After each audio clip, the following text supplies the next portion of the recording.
Hello दोस्तों, कैसे हैं आप सब। दोस्तों, आज मैं आपके लिए class 9th complete solution of exercise 1.3 लेकर आया हूं, जिसका मैं अभी पार्ट 1 अपलोड कर रहा हूं। दोस्तों, आज हम इस पार्ट 1 में ओनली 3 क्वेश्चंस को सॉल्व करेंगे। तो चलिए हम अपनी वीडियो को शुरू करते हैं।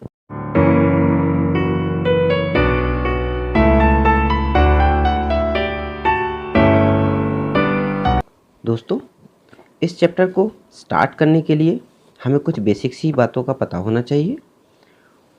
उन बेसिक से रूल में पहले कुछ डेफिनेशंस आती हैं, जिसमें कॉन्सेप्ट के तौर पर हम कुछ सीखेंगे। जैसे यहाँ पर मैंने डेफिनेशन लिख रखी है, टर्मिनेटिंग डेसिमल।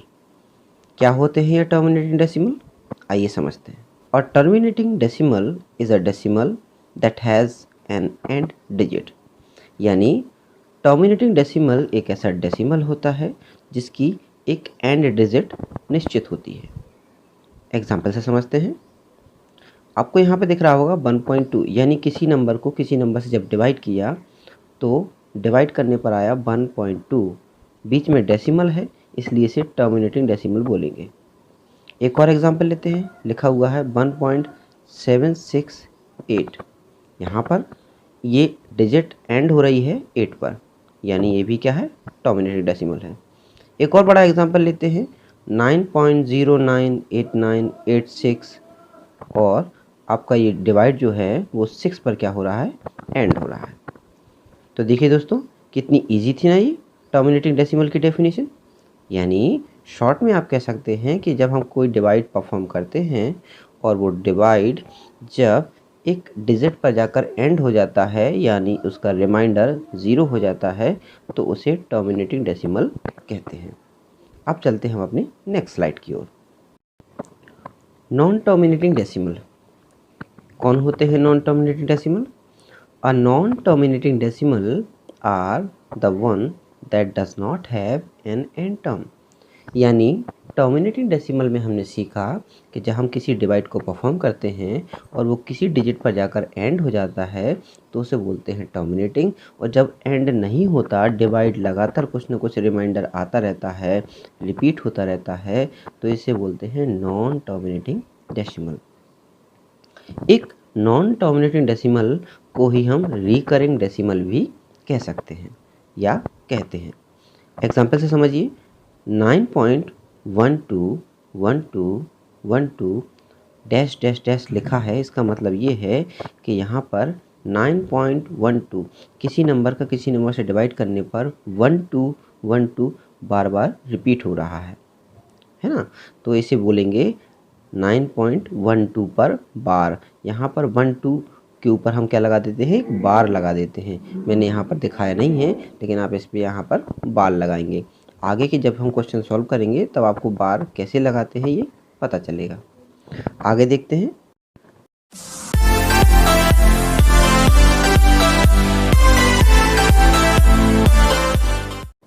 इस एक्सरसाइज को सॉल्व करने के लिए हमें केवल टर्मिनेटिंग और नॉन टर्मिनेटिंग डेसिमल्स की डेफिनेशन ही पर्याप्त है। अब हम अपने चैप्टर को स्टार्ट करते हैं, सॉल्व करना स्टार्ट करते हैं। तो देखिए हमारे सामने पहला क्वेश्चन क्या लिखा हुआ है। जैसा कि आप सभी देख पा रहे होंगे, हमारे सामने क्वेश्चन है, write the following in decimal form and say what kind of decimal expression each has. यानी कि हमें ये क्वेश्चन पूछ रहा है कि आपको 1 से लेकर 6 तक जो क्वेश्चन दे रहे हैं, इनको आप परफॉर्म कीजिए और डिवाइड करने पर जो भी आए उसे बताइए कि वो किस टाइप का डेसिमल है, टर्मिनेटिंग डेसिमल है या नॉन टर्मिनेटिंग डेसिमल है। तो देखिए हम वन बाई वन करके इनको सॉल्व करने की कोशिश करते हैं। आप चाहें तो इसका स्क्रीनशॉट ले सकते हैं। क्वेश्चन नंबर फर्स्ट, जब मैं 36/100 को सॉल्व करता हूँ, यानी 100 का डिवाइड जब 36 में हम देते हैं तो आंसर आता है 0.36। इसको वैसे डिवाइड करने की ज़रूरत नहीं है। आप चाहें तो एक शॉर्ट टर्म जो हम अपनाते हैं वो ये है कि जब कभी हम किसी नंबर में किसी ज़ीरो वाले नंबर का डिवाइड करते हैं तो जितने ज़ीरोज़ होते हैं उतने नंबर्स बाद डेसिमल रख देते हैं। मेरा कहने का मतलब ये है 36/100 है और 100 में कितने शून्य हैं, 2 शून्य हैं, यानी 2 ज़ीरोज़ हैं। यानी 36 में कितनी डिजिट है? 2 डिजिट हैं। तो 2 डिजिट अपन राइट से लेफ़्ट की ओर काउंट करेंगे तो 6 1 डिजिट, 3 2 डिजिट, उसके बाद रखेंगे डेसिमल और स्टैंडर्ड फॉर्म के लिए आगे 0 लगा देते हैं। वैसे 0 का यहाँ पर कोई मतलब नहीं होता। यानी 36 अपन 100 जब हम डिवाइड करते हैं तो आंसर आता है 0.36। याद रखिएगा दोस्तों, पॉइंट यानी डेसिमल के बाद हर नंबर को अलग अलग ही बोला जाता है। अब आप पता है कि टर्मिनेटिंग डेसिमल कौन होते हैं? जिसकी एक एंड डिजिट होती है। तो देखिए यहाँ पे जो हमने डिवाइड परफॉर्म किया उसमें 6 क्या है? आपकी एंड डिजिट है, तो ये टर्मिनेटिंग डेसिमल होगा। उसी प्रकार 1/11, 11 का डिवाइड जब हम 1 में करेंगे तो आप देख रहे होंगे 0.090909 बार बार रिपीट हो रहा है, तो ये कहलाएगा नॉन टर्मिनेटिंग डेसिमल और इसी को रिकरिंग डेसिमल भी कहते हैं। तीसरा क्वेश्चन है 4:2। ये एक मिक्स्ड फ्रैक्शन का एग्जाम्पल है, इसको इस टू बोला जाता है। 4:1/8, जहाँ पर 4 और 8 का मल्टीप्लाई होगा प्लस 1 जो आपका न्यूमरेटर है उसको ऐड किया जाएगा और 8 से डिवाइड किया जाएगा। ये सब करने के बाद 4 8 जा 32 प्लस 1 33/8। 8 का डिवाइड हम 33 में करते हैं तो आंसर हमारा आता है 4.125।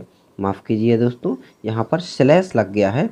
आपको यहाँ पर केवल क्या करना है, 4 जहाँ स्लैश लगा है यानी आधी लाइन लगी है, यहाँ पर पॉइंट रख लीजिए, वो लिखने में मिस्टेक हो गई। तो 4.125। अब आप देख पा रहे होंगे कि इसका जो एंड डिजिट है वो है 5, यानी ये भी क्या है? एक प्रकार का टर्मिनेटिंग डेसिमल का ही एग्जाम्पल है। अब हम चलते हैं क्वेश्चन नंबर 4 की ओर। क्वेश्चन नंबर 4 में लिखा हुआ है 3/13। 13 का डिवाइड जब हम 3 में करेंगे तो हमारा आंसर आता है 0.230769। और फिर यही चीज़ें, यही नंबर्स डिवाइड होते हैं, बार बार आते रहते हैं, रिपीट होते हैं। तो मैंने 230769 पर क्या लगा दिया है? बार लगा दिया है। और मैंने आपको बताया है कि जो नंबर बार बार रिपीट होते हैं उन पर बार लगा के हम शो कर सकते हैं। तो ये किस प्रकार का डेसिमल है? Non repeating decimal. Non repeating का मतलब रिकरिंग, नॉन टर्मिनेटिंग। यहाँ पे नॉन रिपीटिंग फिर से गलत लिख चुका है, यहाँ पर नॉन टर्मिनेटिंग डेसिमल मुझे लिखना था। तो आप अपनी कॉपी में सही लिख लीजिएगा, non terminating decimal. Question number 5 की ओर चलते हैं। क्वेश्चन नंबर 5 में लिखा हुआ है 2/11। 11 का डिवाइड जब हम 2 में करते हैं तो हमारा आंसर आता है 0.181818, यानी 0.18 पर क्या है? बार है। 1818 आपकी बार बार रिपीट हो रही है, तो इसे भी रिकरिंग डेसिमल यानी नॉन टर्मिनेटिंग डेसिमल ही बोलेंगे। चलते हैं क्वेश्चन नंबर 6 की ओर। क्वेश्चन नंबर 6 में आप देख पा रहे होंगे यहाँ पर बोल रहा है 329 यानी 329 डिवाइडेड बाय 400। जब हम डिवाइड करते हैं 400 का तो आपको पता है डिवाइड आता है 0.8225 और ये 5 पर क्या है? इसकी एंड डिजिट है, तो ये एक प्रकार का टर्मिनेटिंग डेसिमल है। तो आई होप दोस्तों आपको फर्स्ट से लेके 6 क्वेश्चन तक ये टर्मिनेटिंग और नॉन टर्मिनेटिंग डेसिमल समझ में आए होंगे। अब हम चलते हैं क्वेश्चन नंबर 2 की ओर। इम्पोर्टेंस के व्यू से यदि देखा जाए तो क्वेश्चन नंबर 2 बहुत इंपॉर्टेंट नहीं है, लेकिन चूँकि दिया गया है तो हम इसे सॉल्व ज़रूर करेंगे। क्वेश्चन नंबर 2 दिया गया है 1/7 यानी 7 का डिवाइड जब हम 1 में करते हैं तो हमारा जो आंसर आता है वो आता है 0.142857 और फिर से यही सारी डिजिट 6 डिजिट 142857 बार बार रिपीट होती रहेंगी। आप चाहें तो कॉपी में करके देख सकते हैं। तो जो रिपीट होती हैं मैंने आपको बताया है, हम उन पर बार लगा देते हैं और आगे नहीं लिखते। फिर वो कह रहा है कि इसकी हेल्प से आपको 2/7, 3/7, 4/7 और 5/7, 6/7 इनकी बिना डिवाइड किए, जैसे 1/7 का उसने डिवाइड किया तो कह रहा है बिना डिवाइड किए इसकी हेल्प से, किसकी हेल्प से? 1/7 की वैल्यू की हेल्प से आपको इन सभी की वैल्यूज़ फाइंड करनी है। तो बिना डिवाइड किए हम कैसे फाइंड कर सकते हैं? इसके लिए आपको देखना पड़ेगा हमारे पेज का नेक्स्ट स्लाइड। तो चलिए देखते हैं। जैसा कि दोस्तों मैंने आपको पहले ही बता रखा है कि जब हम किसी कॉपी में आंसर शीट में हम किसी क्वेश्चन को सॉल्व करते हैं तो सबसे पहले बड़े स्टैंडर्ड क्रम में हम डालते हैं सॉल्व, फिर उसका क्वेश्चन का नंबर, जैसे मैंने यहाँ पे डाल रखा है सॉल्व नंबर 2। अब जो गिवन इन्फॉर्मेशन होगी हम उसको यहाँ पे राइट डाउन करेंगे। हमने लिखा है सिंस वी नो, जैसा कि हम जानते हैं कि 1/7 इज इक्वल टू 0.142857 पर बार, यानी कि ये डिजिट्स बार बार हो रही हैं रिपीट, और ये हमें पहले से पता है। अब हमने लिखना है विदाउट एक्चुअल लॉन्ग डिवीजन, बिना डिवाइड किए, the decimal expansions of 2/7, 3/7, 4/7, 5/7 and 6/7 are as follows. बिना एक्चुअल डिवाइड किए हम इसको ऐसे फाइंड करेंगे। कैसे फाइंड करेंगे? तो देखिए दोस्तों मैंने यहाँ पे लिख रखा है 2/7। 2/7 को हम क्या ऐसे लिख सकते हैं 2 इंटू 1/7, क्योंकि 2 का जब मल्टीप्लाई 1 में होगा तो क्या आएगा 2 ही आएगा। तो 2 को हमने लिखा 2 इंटू 1/7। अब चूंकि हमें डिवाइड नहीं करना है इसलिए 1/7 की वैल्यू ऊपर से उठाकर रख देंगे, जो कि आपको ऊपर दिख रही होगी 0.142857। तो हम 2 का मल्टी करेंगे 0.142857, और जब मल्टी करते हैं तो हमें मिलता है 0.285714 पर बार। इसी प्रकार हम 3 को लिखेंगे, 3/7 को लिखेंगे 3 इंटू 1/7, 1/7 की वैल्यू पुट करेंगे और डिवाइड करने मल्टीप्लाई करने पर हमें वैल्यू मिल जाएगी। इसी प्रकार हम 4/7, 5/7 और 6/7, जैसा कि आप स्क्रीन बोर्ड पर देख पा रहे होंगे, इन सभी की वैल्यूज़ निकाल लेंगे। ठीक है दोस्तों, तो इस प्रकार हमारे क्वेश्चन नंबर 2 होता है कंप्लीट, क्योंकि हमें इसमें डिवाइड नहीं करना था। 1/7 की वैल्यू की हेल्प से हमें बाकी इसकी वैल्यू निकालनी थी। अब चलते हैं क्वेश्चन नंबर 3 की ओर। क्वेश्चन नंबर 3 आप देख पा रहे होंगे। इस एक्सरसाइज का बहुत ही इंपॉर्टेंट क्वेश्चन है क्वेश्चन नंबर 3, क्योंकि यहाँ से एक क्वेश्चन तो आता ही आता है 5 नंबर में। लिखा है express the following in the term of P/Q where P and Q are the integers and Q is not equals to 0। अब देखिए दोस्तों यहाँ पर आप देख पा रहे होंगे ABC करके 3 क्वेश्चन दिए गए हैं, और ये हैं रिकरिंग रिपीटिंग यानी कि नॉन टर्मिनेटिंग डेसिमल, और नॉन टर्मिनेटिंग डेसिमल यानी इरेशनल नंबर कहलाते हैं, जिनके बारे में आप इंट्रो वीडियो में पढ़ चुके हैं। अब देखिए दोस्तों इन सारे क्वेश्चंस को हम कैसे सॉल्व करते हैं, कैसे इन्हें सॉल्व किया जाता है, क्यों ये 5 नंबर में आते हैं, क्यों ये मोस्ट हैं, इसको आप डिटेल में समझेंगे। तो चलते हैं अपने नेक्स्ट स्लाइड की ओर। पहला क्वेश्चन यहाँ पर आपको सॉल्व दिख रहा होगा। सबसे पहले हम सॉल्व को रिप्रेजेंट करेंगे, फिर लिखेंगे गिवन नंबर, मैंने यहाँ पे लिख रखा है 0.6 पर बार। अब हम क्या करेंगे, इसको लेट कर लेंगे, मान लेंगे जो 0.6 पे बार है, यानी जो 6 मैनी टाइम्स है, इसको x मान लेंगे और हम लिखेंगे x इक्वल टू 0.6 पर बार। अब इसको एक्सपेंड करके दिखाएंगे, x equal to 0.6666 many time and so on, और दे देंगे इसे इक्वेशन नंबर 1। इस क्वेश्चन में जब हम सॉल्व करते हैं तो कुछ हमें बेसिक बातों का ध्यान रखना है। पहली बेसिक बात क्या है, हमें ये देखना है कि डेसिमल की राइट साइड कितने नंबर हैं। जैसा कि आप यहाँ देख पा रहे होंगे कि डेसिमल की राइट साइड केवल एक नंबर है जो रिपीट हो रहा है। रिपीट होने का मतलब उस पर बार लगा हुआ है। तो जितने नंबर हैं उतने ज़ीरोज़ वाले नंबर का हमें क्या करना है, मल्टीप्लाई करना है। जैसे यहाँ पे नंबर में 0.6 है, तो राइट डेसिमल के राइट साइड कितने नंबर हैं, 1 नंबर है, यानी 1 0 वाली डिजिट यानी 10 का हम मल्टीप्लाई करेंगे दोनों तरफ, यानी इक्वेशन नंबर 1 में 10 का मल्टीप्लाई करने पर। तो हम जब मल्टीप्लाई करते हैं तो देखिए 10 का जब x के साथ मल्टी होगा तो हो जाएगा 10x, और 10 का जब 0.6 के साथ मल्टी होगा तो हो जाएगा 6.666। इक्वेशन नंबर 2 इसे हम नाम दे देंगे। अब हमें क्या करना है दोस्तों, इक्वेशन नंबर 2 से इक्वेशन नंबर 1 को क्या करना है, सब्ट्रैक्ट कर देना है। सब्ट्रैक्ट करने का रूल आप जानते हैं, LHS यानी लेफ्ट हैंड साइड वाला लेफ्ट हैंड साइड वाले को सब्ट्रैक्ट करेगा और राइट हैंड साइड वाला राइट हैंड साइड वाले को सब्ट्रैक्ट करेगा। तो 10x में से x सब्ट्रैक्ट होगा तो 9x बचेगा, और 6.666 में से सब्ट्रैक्ट होगा 0.666 तो बचेगा हमारा 6।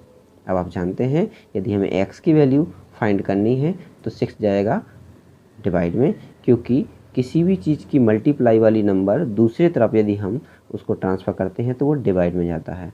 इसे हम 3 से डिवाइड कर देंगे, 3 2 जा 6, 3 3 जा 9। और देखिए दोस्तों, हमने 0.6 को P/Q वाले फॉर्म में क्या कर दिया है, रिप्रेजेंट कर दिया है, जहाँ पर Q हमारा 0 नहीं है, और हमने इसको एक बॉक्स में क्या कर देना है, बंद कर देना है। मैंने यहाँ पे फाइनलाइज लिखा है आंसर, हैंस 0.6 पे bar is equal to 2/3 is equal to P/Q, where P and Q are integers and Q is not equal to 0। ऐसा आपको लिख लेना है। अब आप इसका स्क्रीनशॉट ले लीजिए। चलते हैं क्वेश्चन नंबर 2 की ओर। क्वेश्चन नंबर 2 का सॉल्व आप देख पा रहे होंगे। हमने लिखा है गिवन नंबर, जो नंबर हमें दिया जाता है उसे हम पहले लिखते हैं। जितना अच्छा हमारा रिप्रेजेंटेशन होगा, हमें हमारा कॉपी चेक करने वाला टीचर बहुत अच्छे नंबर देगा। तो सबसे पहले हम रिप्रेजेंटेशन करते हैं 0.47 पे बार। अब देखिए दोस्तों, यहाँ पर देखने वाली बात यह है कि डेसिमल के राइट साइड 4 एकदम फ्री नंबर है और 7 बार बार क्या हो रहा है, रिपीट हो रहा है। तो हम इसको सही फॉर्म में एक बार लिख कर देंगे और इसे बना देंगे इक्वेशन नंबर 1। यानी हम मान लेंगे कि जो वैल्यू है वो है x is equal to 0.4777 dot dot dot. आप कई बार दिखा सकते हैं, मैंने यहाँ पर 3 बार रिपीट करके दिखाया है, और इसे हम दे देते हैं इक्वेशन नंबर 1। अब आपको सीखने वाली बात यह है कि जितने नंबर्स पर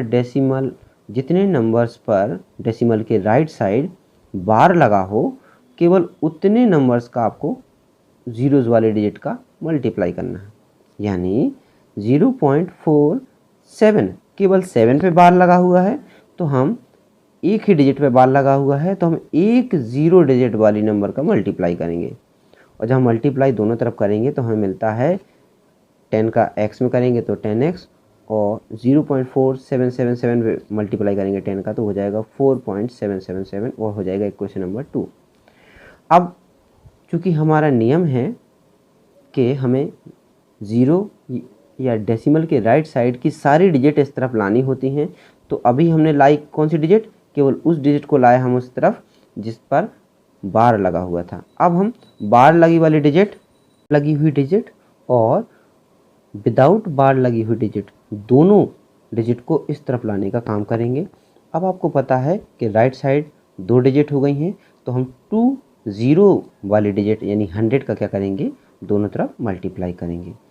जब हम 100 का मल्टीप्लाई इक्वेशन नंबर 1 में करते हैं तो ये हो जाता है 100x, और ये हो जाता है 47.777 इक्वेशन नंबर 3। इक्वेशन नंबर 3 से अब हम इक्वेशन नंबर 2 को सब्ट्रैक्ट कर देंगे, और सब्ट्रैक्ट करने पर हमें मिलेगा 90x इक्वल टू 43। x की वैल्यू एज इट इज़ रखेंगे, और आप जानते हैं कि 90 और x आपस में मल्टीप्लाई के रिलेशन में है, तो 90 को उस तरफ जब हम ट्रांसफ़र करेंगे तो वो डिवाइड में चला जाएगा, और हमारी 0.47 पे बार नंबर बन चुकी है अब 43/90, जहाँ 43 एज ए न्यूमरेटर और 90 एज ए डिनोमिनेटर की तरह काम करेगा। तो हमने लिखा है where P and Q are integers and Q is not equal to 0। तो देखिए फ्रेंड्स, इस प्रकार हमारा क्वेश्चन नंबर 2 भी हो जाता है सॉल्व। अब हम चलते हैं अपने क्वेश्चन नंबर 3 की ओर। एग्ज़ाम के व्यू से ये तीनों क्वेश्चन बहुत इंपॉर्टेंट हैं, और इसमें जो सबसे इम्पोर्टेंट क्वेश्चन था वो क्वेश्चन नंबर 2 था।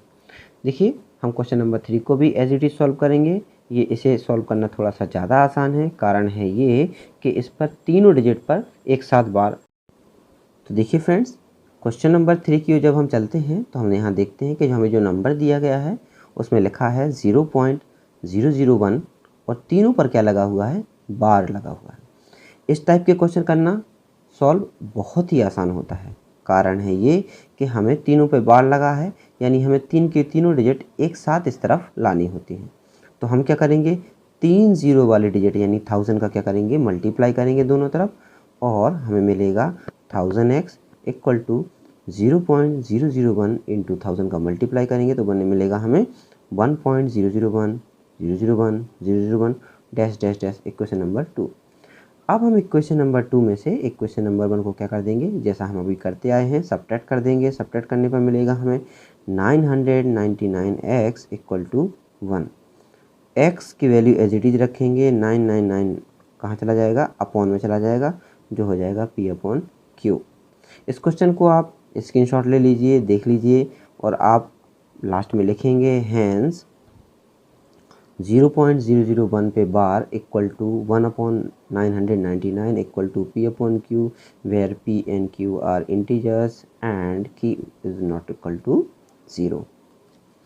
तो देखिए दोस्तों, हमारे तीनों सवाल हो जाते हैं यहाँ समाप्त। हमारा वीडियो भी यहाँ हो जाता है समाप्त। यदि आपको वीडियो अच्छा लगा हो तो हमें कमेंट बॉक्स में अपना व्यू दीजिएगा, लाइक कीजिएगा। आपके लाइक से मिलता है हमें सपोर्ट, मोटिवेशन, और हम आपके लिए इसका दोपहर तक एक और वीडियो पार्ट 2 करके डाल देंगे। तो बने रहिए हमारे चैनल लर्निंग विद के सर के साथ। शुभकामनाओं के साथ, धन्यवाद।